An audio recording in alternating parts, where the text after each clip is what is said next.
दोस्तों, हो सकता है कि आपकी तैयारी बहुत कम हो और वक्त बहुत कम बचा है, तो उम्मीद भी बहुत कम है। लेकिन अगर आप प्रयास करते रहे, कोशिश करते रहे, तो जनवरी ना सही लेकिन अप्रैल अटेम्प्ट आपका जरूर निकलेगा। चलिए सवाल लगाते हैं 2025 का जेईई मेंस का। और यहां पर दो अर्थमेटिक प्रोग्रेशंस दी हुई हैं। हर अर्थमेटिक प्रोग्रेशन के अंदर 2025 टर्म्स हैं और बोला है कि ए यूनियन बी में कितनी नंबर ऑफ टर्म्स होंगी। ठीक है, वैसे तो आपको ये फॉर्मूला पता होगा।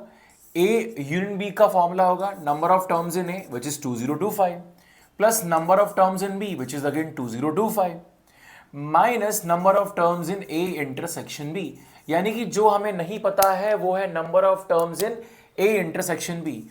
तो अब यहां पर हम ये पता लगाने वाले हैं कि दोनों में कॉमन टर्म्स कितनी है। राइट, तो ये हमें मोटिव समझ में आया करना क्या है। अब यहां एक बहुत बढ़िया टेक्निक बताने वाला हूं, शॉर्टकट आपको, कि सबसे पहले आप क्या करो कि दोनों के अंदर common first common term check करो। तो फर्स्ट कॉमन टर्म दिखाई दे रही है दोनों में 16।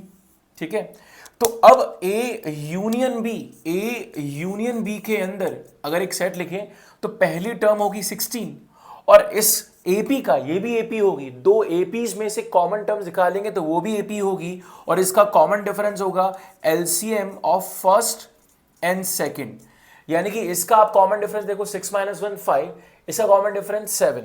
यानी कि ये होगा आपका 5 और 7 का कॉमन डिफरेंस दोस्तों बन जाएगा 35। सॉरी, 5 और 7 का एलसीएम बनेगा 35। यानी कि पहली टर्म है 16 और इसका कॉमन डिफरेंस है 35। यानी कि 16 plus 35 51 and this keeps on going. अब सवाल ये बनता है कि यहाँ कितनी टर्म है। अब इसकी जो आखिरी टर्म है वो बताएगी नंबर ऑफ टर्म्स कितनी है। तो उससे पहले एक छोटा सा और हमें टास्क करना पड़ेगा कि इसकी आखिरी टर्म में निकालूं। तो एन निकालने का फॉर्मूला आपको पता होगा दोस्तों। और हम यहाँ पर क्या करने वाला हूँ, एन का फॉर्मूला लगाऊंगा, क्या होगा, first term plus n minus 1 कितनी टर्म है 2025, यानी कि 2024 इंटू डी। डी कितना है दोस्तों 5। तो यहाँ से एन आ जाए कितना आएगा, ये 10,120 126 बन जाएगा ये। ठीक है, अगर वेरीफाई करेंगे आप भी, साथ में कैलकुलेशन करते रहना। और ये बी एन क्या है इसका 9 प्लस ए प्लस एन माइनस 1 डी, तो 2024 इंटू 7। तो दोस्तों ये बनेगा 20 2000 14,000 14,168। तो ये बनेगा 14,177 14,177। 10,126 के बाद आपको कॉमन टर्म मिलना बंद हो जाएगी। 10,126 की आखिरी टर्म है, उसके बाद कुछ कॉमन मिलेगा नहीं। यानी जो कॉमन टर्म है वो इससे छोटी या बराबर होने वाली है।